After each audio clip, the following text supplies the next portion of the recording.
2002, we had 250,000 inmates. Now in the year 2000, we have 2 million inmates in the United States. So what are the long-term consequences of something like this, huh? Well, one is, you know, we have 1.5 million children under the age of 18 who have a parent in prison. Huh? Of these, 22% are under the age of 5, and 58% are less than 10. We spend $35 billion annually on corrections, while the budgets for education, for health, and human services remain stagnant or decline.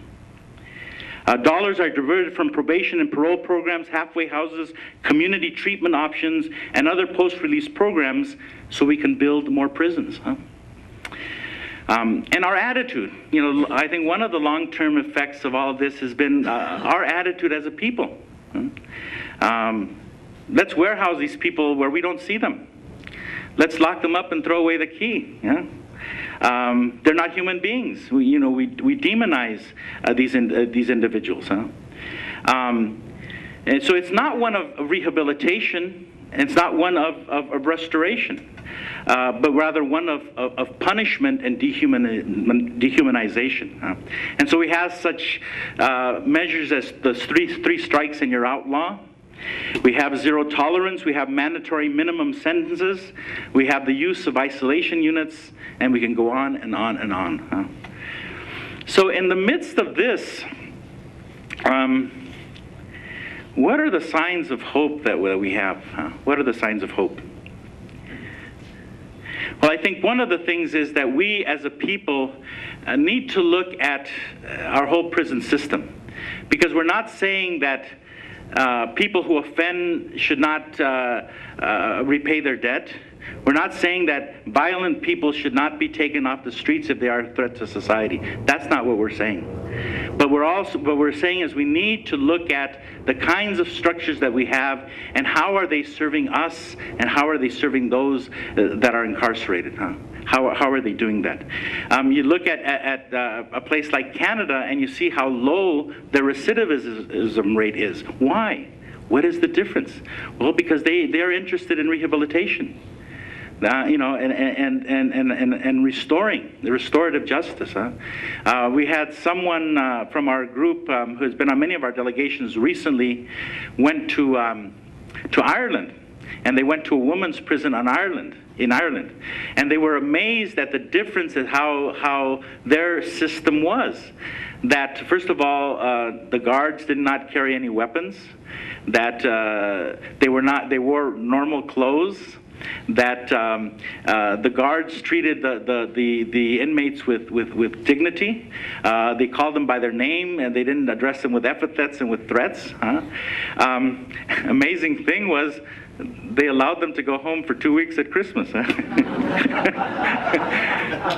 Yeah, so, but you know, as I said, one of our a couple of our people who had been to many of our delegations went to that, and they said it was unbelievable. But what they saw was a whole different attitude. You know, how is it that you work with those who have offended? And how is it that people do pay back to society? And how is it that the community gets involved as well? And so we need to talk about the whole question of restorative justice, because our vision of restoration should be rooted in God's plan for creation. We are created in God's image and likeness. You know, and all of us have dignity. And it doesn't matter who we are. It doesn't matter what we've done. We do not lose that basic dignity that is for all of us. And even the person who has done the most heinous crime is more than that thing that he has done, or that she has done.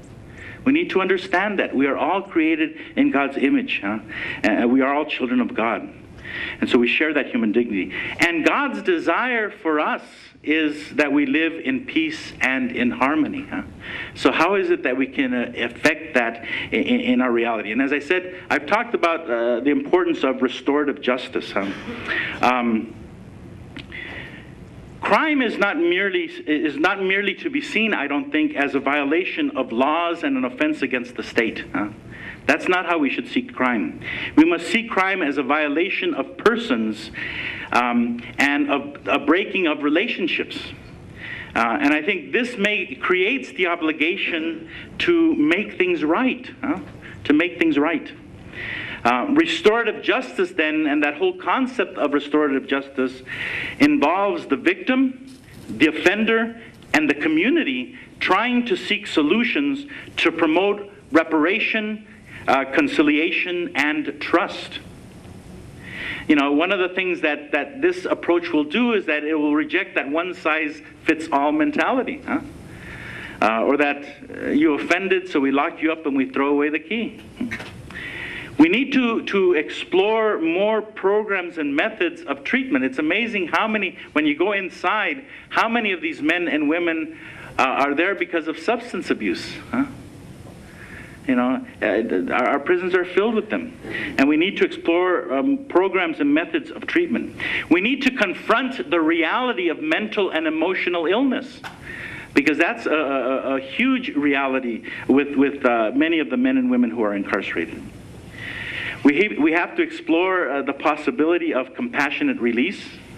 There was a man in one of my visits who had been injured while in prison, and he was a quadriplegic, and he couldn't even talk.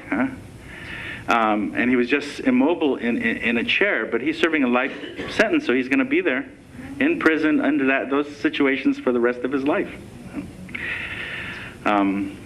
We need to develop solutions that are born out of or come from within the community. What are the solutions to our situation?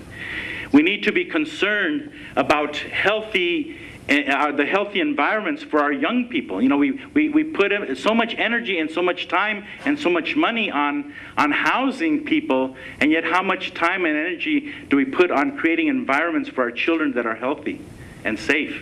You know, when we're cutting budgets for education and other things that help people in their lives, and yet, you know, putting more and more in building prisons. We should promote efforts to reduce crime. We need to challenge our culture of violence and promote a culture of life. We need to animate programs that offer mediation between victims and offenders, and restitution as well. So there are a number of things that we as a community need to do, but we need to change the attitude of those who are in making the laws. We need to change the attitude of the California Department of Corrections. We need to change the attitude of many of our people. We need to begin to see this, and I hope, you know, that we can change the lenses with which we are seeing the situation. You know, and hopefully that we are able to see with the eyes of God.